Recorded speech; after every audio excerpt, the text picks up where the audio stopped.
think that's it. Good. Okay. We have offensive lineman Doug Nestor. Questions for Doug? So Doug, when a team goes through some disappointments, had some adversity, as an older guy, how do you try to be a leader and handle that? Do you talk a lot? What do you do? Talk a lot as in, I do talk a lot as in like going up to them individually, checking on them, how they're doing mentally and everything, making sure they're processing this the correct way and making sure that we're staying on task each and every day and just keep going to work. That's all we can do. What's going to change this week to change the result from the last two games? What do you guys got to do as a team? During this time of adversity, all we can do is just stick together and make sure we're all on the same page, defense and offensively. Just become a cohesive group, really start playing complementary football and just help each other out as much as we can. Has there been any change or adjustments just when defenses stack the box and try to get CJ going more, even the run game overall, and does more of that need to happen? I mean, we know that teams are going to load the box and try to do different stuff against us, because our run game is what it is. And, being able to throw the ball like we have the past 2 weeks, I think helps set up that run game even more. So just being able to do that throughout the rest of the season will be very beneficial. You guys went unbalanced a ton last week, flopping tackles. How different is that for you when you do that? I mean, it's got to have a change, right? It's a little bit of a change, just coming out of a different stance and everything. But, practicing it all week helps a lot. And so this is the second game we've done it. So I think it was a lot better this time and just getting used to it during the week, during practice. What's the benefit of that from an offensive scheme? Really, it brings in extra linemen. So we bring in Nick during that stuff. So it's really you're just bringing in extra O-linemen and just unbalancing the O-line and just getting another blocker over there just to bring, to block, the loaded box that they bring. Been hearing this a lot, you just hear this watching different games and stuff. Teams are doing a lot more gap blocking than zone blocking or going back to gap blocking. What's the differences between the two and how much are you guys doing any of that? Say it again? Gap blocking and zone blocking? Differences between the two. And so anytime I hear gap, I think of like counter power plays. I think we're doing a lot of both. We're running a bit of counter and a bit of inside zone. Easier to block one than the other?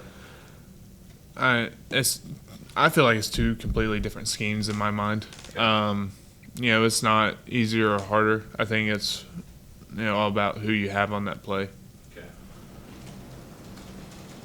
You have a favorite play that, as a tackle, you like? Me personally, I love being able to pull. So anytime that I get to, get in space or move, so those are always my favorite plays. Like tackle pulls around the edge, those are one of my favorites. And then we have guard tackle pull. Those are always, just one of my favorite plays where I get to, get my momentum going and get into a block. Old school trap, stuff like that? Oh, That's gap blocking, right? Yep. Yeah, so that doesn't bother you. You like doing some of that stuff. Yes. Get out in space, though, and now maybe it's a defensive back. Obviously, you got 100 pounds plus on him, but hard to get your hands on somebody like that. What's the plus minus there? So for those plays, you really have to trust whoever's running the ball. So their job is to help me set up that block as well. So my job is really just to somehow get my hands on them in any way, and that they're going to set up the block and read the block, so I can really have a two-way go. A little wrinkle they did with reverse motion with the wide receiver, and then use him as the lead blocker with Garrett following. Is that something that you worked on specifically for Oklahoma State, or is that something that's kind of been building in the package? We've been building that pretty much all year, I would say, but been using it the past couple of weeks, against the defenses we've been seeing. Right. It's kind of like a counterplay, right? Correct. Yeah. Yeah. Doug, you've played an awful lot of football games. This is a question that probably nobody can answer, but win and lose, similar opponents. You win some games, you lose some games. Yeah, have you ever figured out why some games go right and some games go wrong, and if there's any string to it, that attached to it?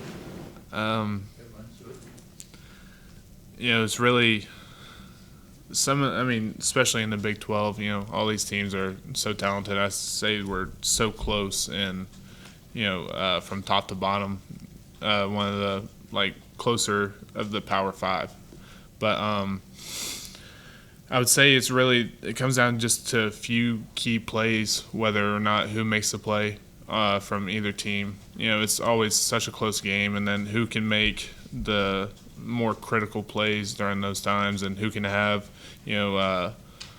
less errors during those plays. Is there anything that causes one team to do it and one team not to, or What is it? is there anything that causes one team to do it on a given Saturday where maybe they wouldn't do it on the other Saturday, either make an error or make a play? Attention to detail, how locked in the guys are, how hard they're straining, just really who comes out to play the hardest that week. Garrett gets a little bit of a homecoming this week, if you will, right? Going back down to Florida and that sort of thing. Do you think that'll be good for him? Yeah, for sure. I know he has a lot of friends and everything down in Florida, and they come up here as much as they can, but I'm sure he's going to be super excited to get down there. Team you're facing is eager to get their first Big 12 win, so that's going to be, and they played well against Oklahoma last week, so certainly that's got your attention, right? Oh, yeah, for sure. They're a super talented team. Haven't got to much film yet. It's just Monday, so we'll start on it later this evening. But, I know the offense is very explosive, and they have some super talented guys. And defensively, I know they have a pretty solid D-line, and just the defense overall can do their job. More about you guys, though, what you guys got to do to fix the things that, you lose on a Hail Mary, and then you're up 24-20 going into the fourth quarter in a game that's hotly contested, and then, you drop a punt, and then kind of the roof caves in on you. So it's kind of been more about you guys a little bit, right? Oh, yeah, for sure. We're going to practice every day trying to, fix those mistakes so they won't ever happen again, because that's the main thing. We'll have mistakes, but just to make sure that they never come back. So go to work this week and, fix the finer details, still practice hard, everything we need to do. Second half of your senior season, so days are starting to wind down a little bit for you. Do you think about it? Do you think, I only got 2 home games left in my college career? Does that run through your head at all? It hasn't been until about today. I was actually, no, not you. I actually started thinking about it earlier. I started thinking about it earlier, thinking that it's about 30-some days left in my college career. Yeah. Wow. So, it's getting surreal.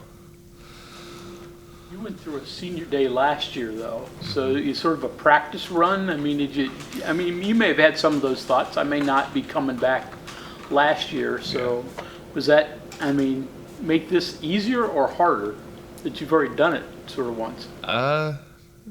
It makes it a little bit harder, honestly, because I know that this one, this senior day coming up will be the last one.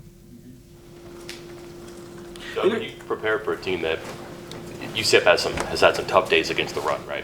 So when you're preparing for a team, do you look at what you all do that might fit into some of their weaknesses? Or do you try to find out their soft spots and figure out how you guys can take advantage of that? A little bit of both. And, like I said earlier, some of the defenses that we've been playing have shown us complete different looks because of, I feel like how we run the ball. So we also have to account for that because you never know what they're going to throw at us. So we really have to, here's some possible things that they could run. They've shown it once or twice. So really going into that type of game plan. Right, and going back back to the change-ups teams have thrown at you. I imagine it just temporarily short circuits you a little bit, but how do you recover? Is it on the sideline? Is it in the huddle? Like when does the recovery happen there?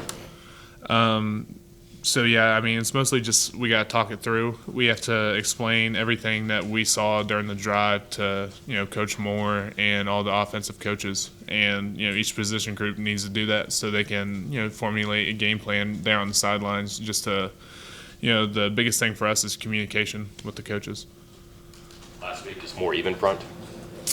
Yeah, that was because all the overload stuff. But, when they're playing odd, they've shown mostly just to play.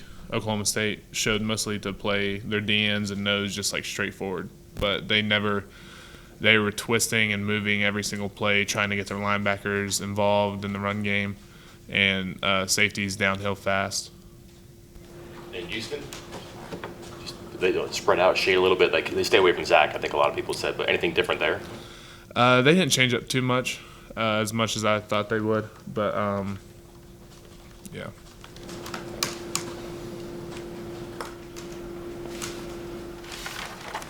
Okay, anything else for Doug? Thank you, Joe. All right, thank you, sir.